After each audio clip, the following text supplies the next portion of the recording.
What age did you get started? 62 or 63. 63, I guess. Now I'm 70. But when you want to start a business, there's a whole lot of stuff that I was never taught in school. She recommended put your money into SEO. And I said, how do I put money into SEO? I did not even understand. I knew that SEO was a thing to value, but can you give it money? And my couple of clients have turned into a nationwide group practice, adult autism assessment and services. I've got 11 employees. If you want to build a legitimate, profitable online business without shiny objects, without the hypey gimmicks, and without the stress and overwhelm, if you want to make more money without having to be present online all day, every day, pumping out content that nobody sees and hustling DMs to generate leads and sales, then this is the place for you. Welcome to the Digital Trailblazer podcast, your online business university, where you'll learn how ordinary people start from ground zero with no influence, no email list or audience to sell to, and no business or marketing experience, and go from working 9-to-5 jobs to building successful 6- and 7-figure online businesses and all the steps in between. Learn the strategies that worked and what didn't. Learn the mistakes that they made and how to avoid them, and then learn their plans for scaling their businesses and taking things to the next level. All so that you can build your business faster and easier and make more money without sacrificing the things that are important to you in your life. I'm your host, Leah Ray Getz, and with me is my husband, Todd. Now, let's get to it with today's guest. We are so excited to have with us here today, Wendela Marsh. She is such a unique individual doing some really cool stuff. So, Wendela, go ahead and introduce yourself to our audience. Share what you do in your business. Hi, it is so great to be here with you, Leah. Thanks for inviting me.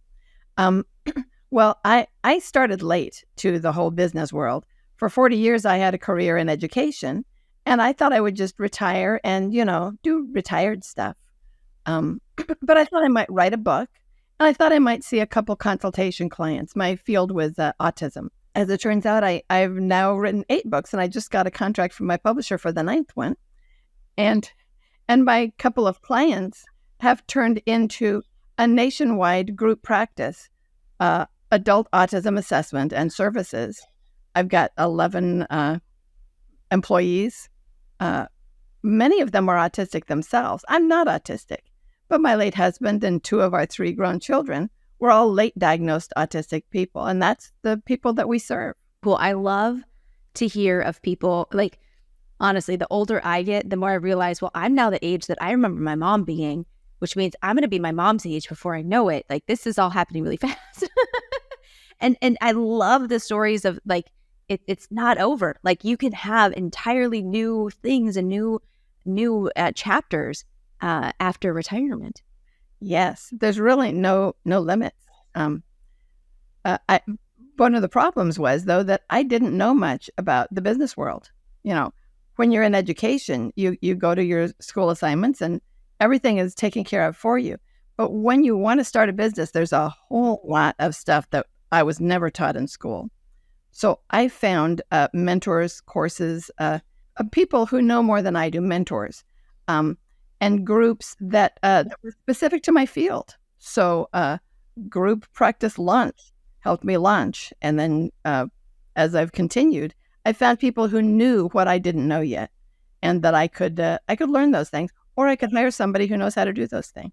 That's awesome. And it's so true. Like, so many of us step into business because we have a passion or an expertise in doing one thing. Well, that's great. So people think, oh, I'll just do it for myself. I'll create a business. Well, then you got to learn all the business stuff. You're not just doing that one thing, right? It's all of the business that comes with it. So how did this grow from you, just thinking you're going to take on a couple clients to this massive group practice? Well, my first hire was a virtual assistant. I went on Upworks, and for private practice and for therapists, you have like client portal type setups. And so I had one of these things to be able to see clients online. And I found Megan, who was already experienced in the exact same platform that I was using. And she was asking for the amount of money that I thought was appropriate to pay. A lot of people were like undervaluing things, saying $8 an hour. And I cannot, with a clear conscience, pay anyone $8 an hour. Even a boy who comes and pulls weeds in my yard is going to be getting $25 an hour, because that's what the minimum wage would have been had we kept pace with minimum wage as the cost of living increased. So $25 an hour is really basic. But I only hired her when she worked. So I don't give her a salary, but whenever she works, she clocks into our, we have a Gusto payroll company. Having companies that know how to do these things, like the client portal and the payroll and the accountants, and the ones that I have, that I am working with, are specific to my niche, to therapists. So they're already set up to know how to do the things that I don't know how to do. And then Megan, the most marvelous practice manager, she's now practice manager. She was my virtual assistant. Now she manages the whole thing. Oh, wow. She knows how to do all the paperwork involved. When you hire an employee who lives in a different state, then you have to become registered as an employer in every one of those states. Now, fortunately, although I want to reach all 50 states by the end of next year, and we've only got 11 that we haven't covered, but I also can hire people who are already licensed in multiple states, so that I'm not going to have 50 employees to cover 50 states. But I really value hiring disabled. Disabled doesn't seem like the right word, because they are so incredibly capable. But technically, legally, many of my employees are autistic or neurodivergent in some way. And so they really understand our population, and that means a lot to me. Did you feel like you got started down this road and just realized that the need was much bigger and that it would be, you'd have to bring on additional practitioners, or what was that like? Yeah, that's excellent. That is what happened. I would see a few clients, and they would just find me because I wasn't doing any outreach. I didn't even know what SEO meant back then. I learned. I hired an SEO company who specializes in therapy. But I would hear stories from women, especially women, because it's very hard to diagnose girls and women as compared to boys. And there's a lot of masking. So by the time they get to adulthood without being noticed, they are very good at pretending to be normal. And I can't say normal without finger air quotes because it's meaningless. Right. But who's normal? Yeah. Yeah. So one woman that came to me, she had gone through an entire very expensive neuropsychological evaluation because she really believed that she was autistic, because she struggled with the very same things that autistic people struggle with. And this person, took a lot of her money and spent a lot of her time, gave her a ton of tests.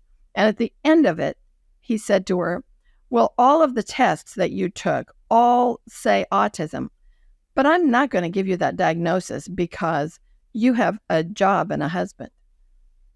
And she was just brokenhearted and shocked. For one thing, he knew she had a job and a husband before he did the full assessment. So why take all her money? Right. But she needed someone who could really see her. And instead of saying, well, you looked at my eyes, so you can make eye contact, to say, what is eye contact like for you? How does it feel? Did you teach yourself how to make it? Do you have a system for eye contact? How many seconds you look at the eyes? How many seconds you look away? Then you look back, counting in your head while the conversation is going on to control that eye contact. Many of the people I worked with are astonished to learn from me that people in the neuromajority, we don't even think about eye contact. It's like, I never think about eye contact. I never think, should I look between the eyes? Can I get away with faking eye contact? So more and more women found me just by word of mouth. And so I went from seeing one client a week up to like 6 days a week I was seeing clients, and then 7 days. And then I realized that is not the way to be retired. 7 days a week is too much. Right. That's not quite retirement. But a lot of the people who work for me found me. They found me online, and either they got assessed with me, or they just really resonated with what we're doing here. And they said, this is the kind of place that I want to work.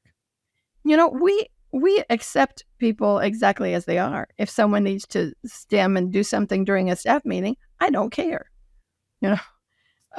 So they don't have to mask around us. They can just be themselves.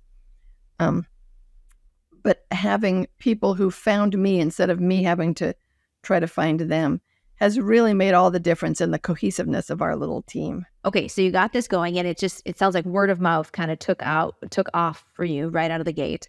How have you, because you mentioned hiring an SEO company, like what's been the marketing journey that you've gone through and actually getting your word out, getting, people to find you and bringing on clients? Yeah, that's a good question, because at first we were ranking very high in Oregon because that's where I live and that's where the official address of the business is.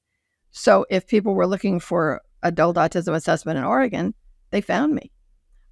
I was so excited to learn. Back when I first started, I was looking for, you get your URL, your .com name, and nobody had adult autism assessment. And that's exactly what I do. So I got that adultautismassessment.com. That's where you find me. And then in one of the courses I took, I was saying, how do I reach more people? Because I've got these people here, but now I've hired somebody in, Connecticut, and she doesn't have any clients right now. And my mentor said, instead of advertising at this point for where you are, she recommended put your money into SEO. And I said, how do I put money into SEO? I did not even understand. I knew that SEO was a thing to value, but can you give it money? But you can hire a company who specializes in that. And she told me the name of the company. And then I was okay. And they gave me a lot of tips about what kind of blog posts to write. It's difficult to rank in all the states. It's very difficult to have that kind of outreach. And we are still working on it. But the kinds of blog posts that we need to write, the specific ones, we're learning more about that and, moving forward. So you guys are creating blog posts. You're working with the SEO company to get things to rank. Like, how often are you guys, are new blogs coming out? Right now, I'm only doing it about once a week, and I know I should be doing more, but I'm kind of busy. I'm also I'm writing books. I've got a YouTube channel, and I'm putting some videos on YouTube.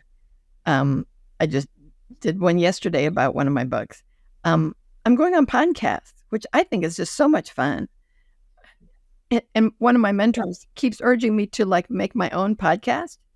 And no, it is so much fun for me to come and talk to you, Leah. This is great. And when we're done, my work will be done. And you will have so many moving pieces. And I'm sure you have a whole staff that will do all these things for you that I will not be doing. But I love to come and talk to you. So I'm not doing that.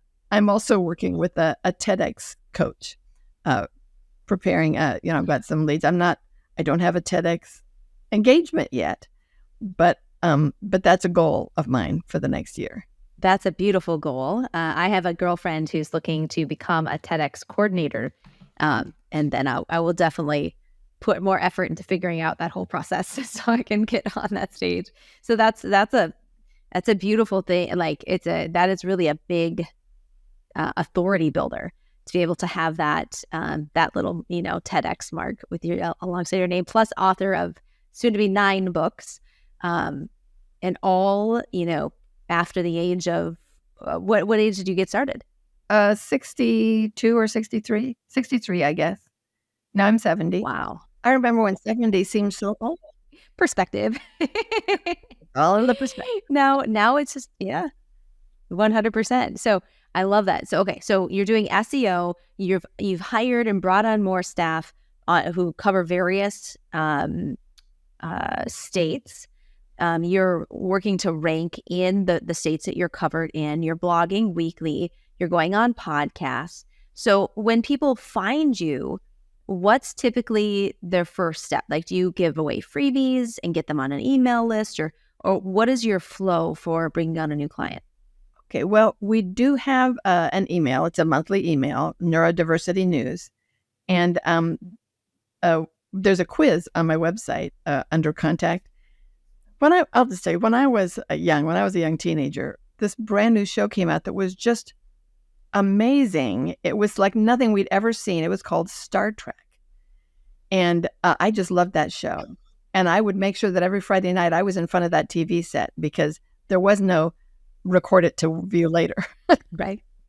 So I wrote a quiz based on the three main characters, but I don't own the rights to them. So it's not a Star Trek quiz. It's a Galaxy Trek. Are you more like Captain Quirk? Are you more like Black? Are you more like Dr. McFoy? And you get a little write-up after you take a little write-up in sort of the voice of the characters, because that's fun for me. And then you also get the newsletter, which of course, if you don't like it, you can just unsubscribe. That's the way that works. But also, everybody who asks gets a free 30-minute consultation with the clinician that would be in their state. And that's a video like this, but they really get to know that person. We don't want anyone to start working with someone that they have not met.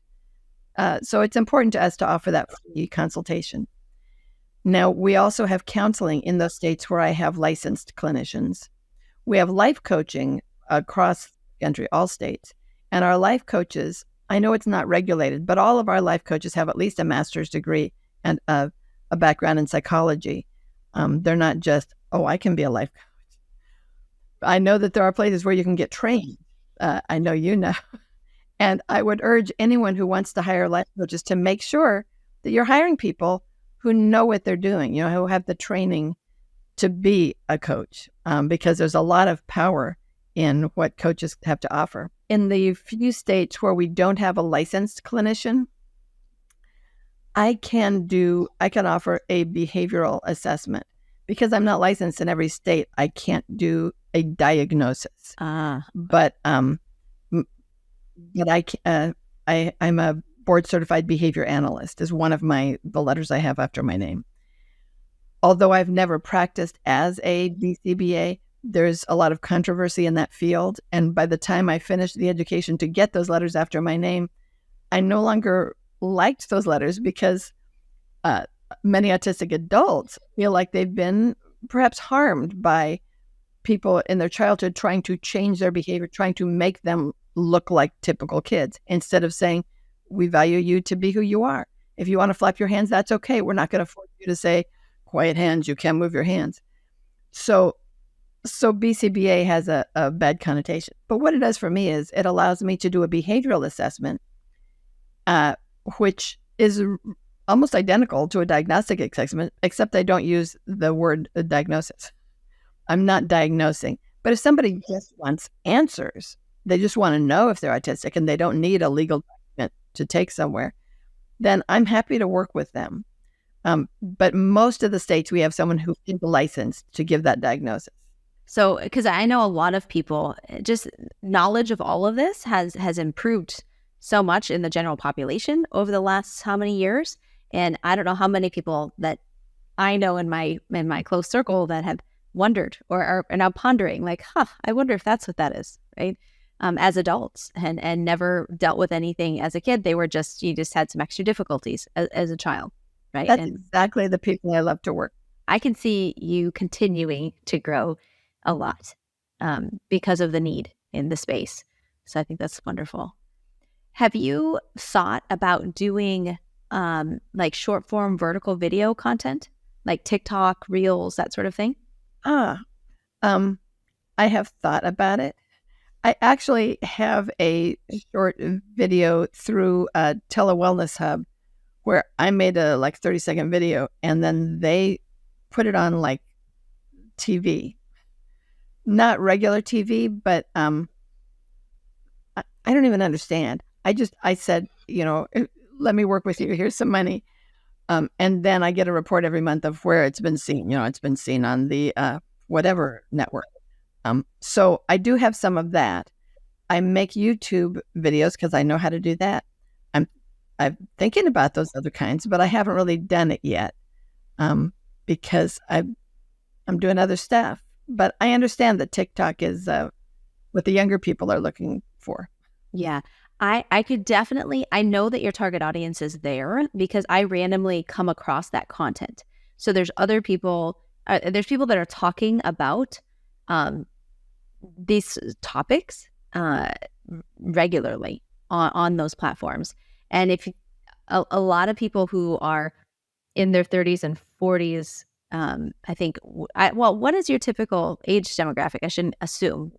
What's a common age range? A lot of the people we see are in their 30s, but I've seen from 18, we don't see anyone under 18, up to the 60s, maybe somebody 70. Yeah. But most of them are right in that. They've been masking for so long, and they're finally realizing that the rest of the world is not working as hard as they are just to have a social conversation, or just to cope with sensory experiences. Sometimes they assume everybody is counting how long they're looking at someone's eyes. Everybody hates making eye contact, but we all force ourselves to because it's expected.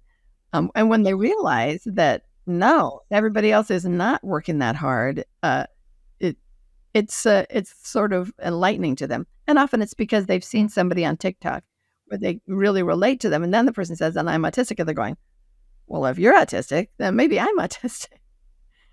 I could see you doing really well with like short, educational, punchy videos. And you could upload the same video to TikTok as you would to your Facebook business page reel, as to your YouTube shorts. It can go all the places. But I could see you doing really well with that content. That would be a great additional just content strategy to continue to grow and reach new people, because I've seen I'm not even looking for the content and I see the content. So I know that there's a lot of it out there. Well, that's good advice. Instead of just relying on people seeing somebody else's TikTok or reel and then finding me accidentally, I could be the one that they see, it sounds like. Exactly. I actually, I have a child that deals with ADHD pretty severely. And I found Dr. Amen on Reels or TikTok. I don't remember which one it was. And I was like, oh, so we're looking at going to see him. Wow.